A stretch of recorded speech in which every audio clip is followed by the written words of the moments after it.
శివకామేశ్వర గారు నమస్కారం అండి. నమస్కారం శ్రీలక్ష్మి గారు. శివకామేశ్వర గారు, మనం లలితా సహస్రనామాల్లో అమ్మవారి తత్వ విచారణ తెలుపుకుంటున్నాం కదండి. అవును. మీరు వివరిస్తున్నారు, చాలా అద్భుతంగా ఉందండి. ఈరోజు అనవద్యాంగి అన్న నామం గురించి తత్వ విచారణ చెప్తారా? తప్పకుండా తెలియజేస్తాను. ఎక్కువగా నవద్యాంగి అనే అంటూ ఉంటారు. అవును. అనవద్యాంగి అని పలకాలి అని చెప్పారు వివరంగా. అవును. ఆ విషయం గురించి మీరు వివరించండి. తప్పకుండా తెలియజేస్తాను. తెలుగు క్యాపిటల్ భక్తి టీవీ వీక్షిస్తున్న ప్రేక్షకులకి శ్రీమాత్రే నమః, శ్రీ గురుభ్యో నమః. సర్వారుణ అనవద్యాంగి సర్వాభరణ భూషిత అనే నామాన్ని చెప్పుకుంటున్నాం మనం. ఇందులో భాగంగా సర్వారుణ గురించి తెలుసుకున్నాం. అనవద్యాంగి అంటే ఏంటి, నవద్యాంగి అంటే ఏంటి, ఎందుకు అనవద్యాంగి చదవాలి అనే దాని మీద ఒక దాన్ని ఏమంటారు, ఒక క్లారిటీ తెచ్చుకుందాం. విశ్లేషణ ఒక క్లారిటీ కూడా తెచ్చుకున్నాము. అవద్యము అంటే లోపము అని అర్థం, దోషము అని అర్థం. అమ్మ బాబోయ్. ఇక్కడ సర్వారుణ, అక్కడ వచ్చింది చూసారా, సర్వారుణానవద్యాంగి, ఆ పలకాలి బాగా. నాకు దీర్ఘం వస్తుందండి. సర్వారుణానవద్యాంగి అని ఆ నా మీద వాల్చి అప్పుడు అనవద్యాంగి అని చదవాలి. అవద్యము అంటే దోషము, అనవద్యము అంటే ఏ దోషము లేనిది. చాలా కన్ఫ్యూజ్గా ఉందండి ఇక్కడ.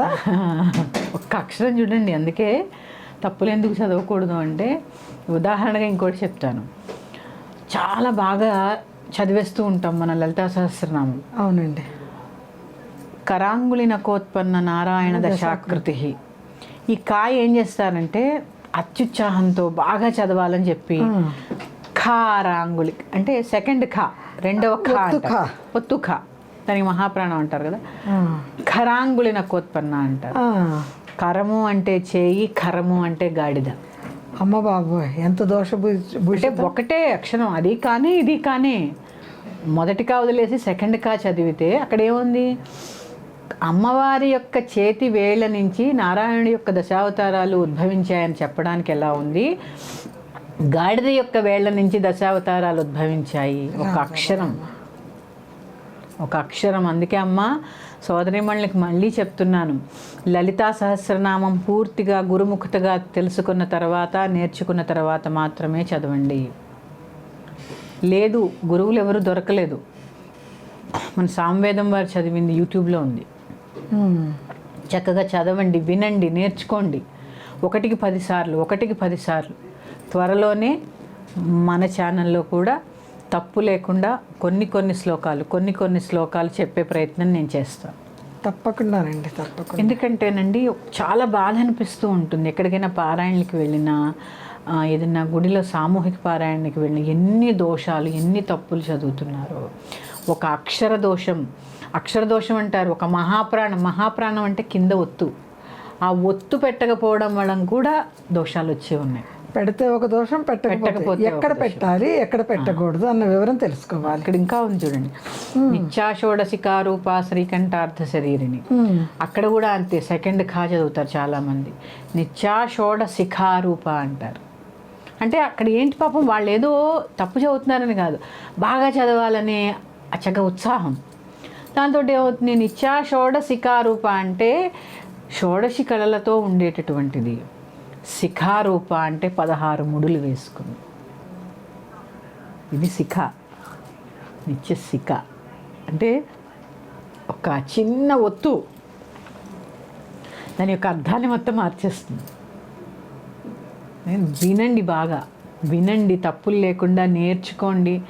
నేర్చుకోవడానికి వయసుతో ఏం సంబంధం ఉండండి. మనం ఎప్పుడూ నిత్య విద్యార్థుల్లా ఉండాలి. మాకు లలితా సహస్రనామం ఏంటి, మాకు రాదా, మేము ఇన్ని సంవత్సరాల నుంచి చదువుతున్నాం. అమ్మవారి ముందు ఇవన్నీ చల్లవండి. ఆవిడని పిలిచి కూర్చోబెట్టి మన ఇష్టం వచ్చినట్టు చదువుతానంటే ఓసారి వింటుంది, 2 సార్లు వింటుంది, 3వసారి ఆవిడ రాదు. ఎప్పుడు ఇలాగే తప్పులు చదువుతారు వీళ్ళు. ఆవిడని పిలిచి అమర్యాద చేయడమే కదా, మరి అది అంతే కదా, అమర్యాద చేయడమేనా. ఇక్కడ అదే జరుగుతుంది. అవద్యం అంటే ఏంటి, అనవద్యం అంటే ఏంటి. సర్వారుణ వద్యాంగి అంటారు. అవధ్యం అంటే దోషం, అనవద్యము అంటే దోషము లేనిది. అమ్మ బాబాయ్, ఒక్క దీర్ఘంలోనే ఇంత ఉంది. ఒక అక్షరం, ఒక పొల్లు, ఒక పొల్లు దీర్ఘంలోనే. అందుకే చూడండి, ఆ శ్లోకాల మధ్యలో 2 అకారపు శ్లేష, 2 నెంబర్ ఉంది. అవునండి. కానీ అకారపు శ్లేష అంటారు, అంటే అకారం లోపించింది అని అర్థం. ఆ లోపించిన దాన్ని ఎలా చదవాలి? ఇదంతా ఏంటి? ఛందస్సు. ఇచ్చినట్టు చదివితే తప్పులు రావు కదా. సరే, మళ్ళీ ఇంకొకసారి చెప్పుకుందాం. ఇప్పుడు నామం యొక్క వివరణ. అవధ్యము అంటే లోపము, దోషము. అనవద్యము అంటే ఎటువంటి లోపములు లేనిది. ఎవరు ఎటువంటి లోపములు లేనిది? అసలు ఎటువంటి లోపములైనా ఉన్నవారు ఉన్నారా లేరా? లేని వారెవరు, ఉన్నవారెవరు? ఇది తెలుసుకునే ప్రయత్నం చేద్దాం. సృష్టిలో దోషము లేని రూపం అంటూ ఏదీ ఉండదు. అన్ని దోషాలే. ఇప్పుడు నేను ఉన్నాను అనుకోండి, నేను ఒక పక్క ఒకలా ఉంది, ఒక పక్క ఒకలా ఉంటుంది. దోషమేగా, దోషమే. ఎందుకంటే ఒక విగ్రహం ఎలా ఉండాలో అలాగే ఉండాలి. ఈ దోషాలు మళ్ళీ ఎన్ని రకాలు, అవి కూడా తెలుసుకుందాం. ప్రతి రూపానికి ఒక దోషం ఉంటుంది. సృష్టిలో పుట్టినటువంటి ప్రతి రూపానికి ఒక దోషం ఉంటుంది. అది ఏ దోషము లేని రూపం ఏదైనా ఉంది అంటే అది ఆ జగదంబ యొక్క రూపమే. అందుకే సర్వారుణ అనవద్యాంగి అయింది. ఎర్రని కాంతులతో ఎటువంటి దోషము లేకుండా. తర్వాత నామం ఏం చెప్పుకున్నాం? సర్వాభరణ భూషిత, అన్ని ఆభరణాలు ధరించి ఉన్నది. ఇక్కడ ఏంటి? అది ఏ లోపము లేనిది ఎవరైనా ఉన్నారయ్యా అంటే అమ్మ మాత్రమే, జగదంబ మాత్రమే అని మనకి ఇక్కడ చెప్తూ ఉన్నారు. అనవద్యాంగి అంటే చెప్పాను కదా, ఎటువంటి దోషములు లేనిది. అందుకే ఆ నామం చదివేటప్పుడు సర్వారుణ అనవద్యాంగి సర్వాభరణ భూషిత. మనం ఇన్ని రోజులు సరే కొంతమందికి తెలుసుండవచ్చు, తెలియని వాళ్ళు ఎర్రగా ఉంటావు, దోషాలతో ఉండి సర్వాభరణాలు ధరిస్తావు అని చదువుతున్నాం. సరి చేసుకోండి అమ్మ. ఇక అసలు దోషాలంటే ఏంటి? దోషం ఉంది అన్నాను. అసలు దోషం అంటే ఏంటి? సృష్టిలో ఉన్న ప్రతి ఒక్కరికి దోషం ఉంది అని చెప్పాను. ఈ దోషంలో 2 రకాలు. మొదటిది జాత, అంటే పుట్టుట ఒక దోషం. పుడతం కూడా దోషమే. దోషమే మరి. పుట్టుక ఒక దోషం. అస్థి, పుట్టి కొంతకాలం ఉండడం ఒక దోషం. ఇది మొదటి దోషం అన్నమాట. మొదటి దోషంలో ఈ 2. జాత అంటే పుట్టడం ఒక దోషం, అస్థి అంటే పుట్టిన తర్వాత కొన్ని రోజులు ఉండడం ఇంకో దోషం. ఇక రెండవ దానికి వస్తే, 2 దోషాలు చెప్పుకున్నాము మనం. రెండవ దోషానికి వస్తే 3 వర్ధతే. వర్ధతే అంటే ఏంటి? పెరగడం. మనం పుట్టినప్పుడు ఎలా ఉన్నాం? పుట్టాం, పెరుగుతూనే ఉన్నాం. పసిపిల్లలుగా పుట్టాము, ఎదుగుతూ ఉంటాము, పెరుగుతూనే ఉన్నాం కదా. తర్వాత 4వది విపరిణమతే. పుట్టిన వాళ్ళు ఏమవుతాం? పెరుగుతూ ఉండి మార్పు చెందుతూ ఉంటాం. ఖచ్చితంగా. ఇది కూడా దోషమే. అయ్యో రామా, దోషమే. పెరగడం అంటే అర్థం ఏంటి మరి? దోషం కాకపోతే తరగడం. ఇందాక చెప్పుకున్నాను, వయసు పెరిగే కొద్దీ ఆయుష్ తగ్గుతూ ఉంటుంది. అంతే కదా? అవునవునవును. మరి మృత్యువుకి దగ్గరగా వెళ్తూ ఉంటాం. ఇక్కడ పెరగడం అంటే అర్థం తరగడమే. ఇక 5వ దోషం క్షీయతే, తరిగిపోవడం, క్షీణిస్తాం. పెరుగుతూ ఉంటే క్షీణిస్తూ ఉంటాం. పెరుగుతూ ఉంటాం, మనిషిగా ఆయుష్ అవుతుంది, క్షీణిస్తూ ఉంటుంది. ఇక 6వది నశ్యతే, నశిస్తూ ఉంటాం. సృష్టి కార్యం అంతే కదా. అంతే కదా. పుట్టడము, పుట్టిన తర్వాత పెరగడము, పెరిగిన తర్వాత మళ్ళీ దాన్ని ఏమంటారు, మార్పు చెందడము, మార్పు చెందిన తర్వాత తరగడము, తర్వాత క్షీణించడము. అది కదా బాల్యము, యవ్వనము, కౌమారము, యవ్వనము, వార్ధక్యము. ఈ 4 అవస్థలు. 4 తర్వాత ఇంకేముంది? శివైక్యం అవ్వడం. ఇక్కడ 6 దోషాలు చెప్పారు. సమయంలో తేడాలే తప్ప ఈ 6 దోషాలు సృష్టిలో ఉండేటటువంటి ప్రతి ఉపాధికి ఉన్నాయి. 86 లక్షల జీవరాశులకి కూడా ఉన్నాయి. చెట్టుకున్నాయి, చేమకున్నాయి, అవును, అన్నీ పుట్టినవి గిట్టక మానవు కదండి. చెట్టు కూడా ఏముంది, విత్తనం వేస్తాం, మొలకొస్తుంది, మహావృక్షం అవుతూ ఉంటుంది. ఇక్కడ అదే చెప్తున్నారు, ఏ దోషాలు ఏవీ లేని స్వరూపం అమ్మవారు. ఆవిడ ఎప్పుడూ కూడా సద్వస్తువు, అంటే మంచి వస్తువు. వస్తువు ఏమిటండి? ఒకప్పుడు పుట్టి పెరిగి మళ్ళీ పోయి మళ్ళీ వచ్చి ఇలాంటివి ఏవీ లేవు కదా. ఆమె నిత్యనూతనం కదా. అందుకే చిదగ్నిగుండం నుంచి కూడా ఎలా పుట్టింది ఆవిడ? చంటిపిల్లగా పుట్టిందా? లేదే. ఆవిడ ఎలా ఉంది ఆల్రెడీ ఉంది కాబట్టి అందులోంచి వచ్చింది. ఎలా వచ్చింది? సర్వాభరణ భూషణే వచ్చింది. ఆవిడతోటే ఆభరణాలు కూడా బయటకు వచ్చాయి. ఇప్పుడు దోషాలు ఎక్కడున్నాయి? ఆవిడ వేసుకున్న ఆభరణాలకు కూడా దోషాలు లేవు. ఆహాహా, ఆవిడ వేసుకున్న ఆభరణాలకు కూడా ఎటువంటి దోషాలు లేవు. అదే అనవద్యాంగి. ఇక్కడ ఇంకా ఏం చెప్తున్నారు, ఇవి ఎటువంటి దోషము లేనటువంటిది తెలియజేసేది ఏంటయ్యా అంటే పరమాత్మ యొక్క తత్వము. పరమాత్మ యొక్క తత్వం. జీవుడికి దేవుడికి భేదం ఇదే. జీవుడు పుడుతూ ఉంటాడు, పెరుగుతూ ఉంటాడు, మార్పు చెందుతూ ఉంటాడు, క్షీణిస్తూ ఉంటాడు. పరమాత్మకి ఏమీ ఉండవు. అందుకే ఏం చెప్పాం, నిరాకార స్వరూపుడు. కావాలంటే ఆకారం దాల్చగలడు, లేకపోతే అక్కర్లా. ఆయన ఇచ్చే అంతా. అందుకే ఈ 6 దోషములు లేనటువంటి దివ్యమంగళ స్వరూపము అమ్మవారు. అందుకే అనవద్యాంగి అని చెప్పడం జరిగింది. అలాగే ఇప్పుడు కొన్ని దోషాలు తెలుసుకున్నాం. ఇప్పుడు ఇంకా కొన్ని దోషాలు తెలుసుకుందాం. అసలు దోషాలు ఎన్ని రకాలు? ఏమిటండి బాబు, అన్ని దోషాలైనా మన పుట్టుకలే. మరి ఇన్ని దోషాల్లో ఉండి ఎప్పుడూ భగవంతుడిని ఆశ్రయించి ఉంటే ఈ దోషాలు కూడా నివృత్తి అవుతూ ఉంటాయి. అందుకే మనం పుడతా దోష నివృత్తి కోసమే పుట్టాము. భగవంతుడిని ఆశ్రయించి ఉంటే ఎటువంటి దోషాలైనా తొలగిపోతాయి. ఇక్కడ ఇంకా ఇంకో రకమైన దోషాలు, అసత్యత, అనిత్యత, జడత, పరాధీనత, పౌరుషేయత, సాధ్యత, పరచ్ఛిన్నత అనే 7 దోషాలు సృష్టిలో కనబడేటటువంటి ఏ వస్తువుకైనా ఉంటాయి. రాయికి కూడా ఉంటుందిగా జడత్వం. అవును కదా, నిజమే. రాయికి కూడా ఉంటుంది. అవి ఏంటి చూద్దాం. అసత్యత శాశ్వతం కాదు, అనిత్యత నిత్యం కాదు, శాశ్వతము కాదు, నిత్యము కాదు. సృష్టిలో శాశ్వతమైనది ఏదీ లేదు. ఓ రాయి ఉంది, రేపు ఎవడో శిలచెక్కుతాడో మనకి తెలుసా? తెలియదు కదా.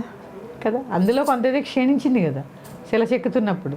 అవునవును, నిజమే. ప్రతి దాంట్లోనూ క్షీణిస్తూ ఉంటుంది. ఇక కానీ అమ్మవారు శాశ్వతమైనది, నిత్యమైనది. ఎందుకంటే ఆవిడ ఎలా ఉద్భవించిందో మనం చెప్పుకున్నాంగా, చిదగ్నిగుండ సంభూత దేవ కార్య సముద్యత. ఇక తర్వాతది జడత. జడత అంటే ఏంటి? జడత్వం, ఎటి కదలలేని స్థితి. జడత్వం లాగా, జడ పదార్థం లాగా తయారయ్యావు అంటారు సహజంగా. అంటారుగా, జడ పదార్థంలా ఉన్నామంటారు. జడంగా ఉంటాయి, కదలవు. ఏంటది? సృష్టిలో లోకల్లో ప్రతి ఉపాధికి కూడా జడత్వం.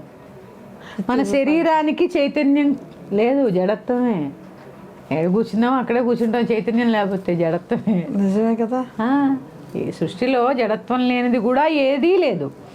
అమ్మవారికి మాత్రము జడత అనే భావన కూడా అమ్మవారి రూపంలో లేవు. ఎందుకంటే ఆవిడ చైతన్య స్వరూపిణి, చైతన్యార్ఘ్య సమారాధ్య, చైతన్య కుసుమ ప్రియ. చైతన్యమే ఆవిడ. అయ్యవారు నాన్నగారు జ్యోతి స్వరూపంలో చోట కూర్చుంటారు నిశ్చలంగా. ఆవిడ కాంతి చైతన్య స్వరూపంలా నలుదిక్కులా వ్యాపించి ఉంటుంది. ఎక్కడ కావాలంటే అక్కడ ఉంటుంది. ఇందుగల అందులేయడం సందేహం వలదు. ఈ జడత్వాలు ఏవి కూడా ఆవిడకి లేవు. తర్వాత పరాధీనత. మన శరీరాలు కూడా ఎల్లప్పుడూ ఎవరో ఒకళ్ళ మీద ఆధారపడి ఉంటాయి.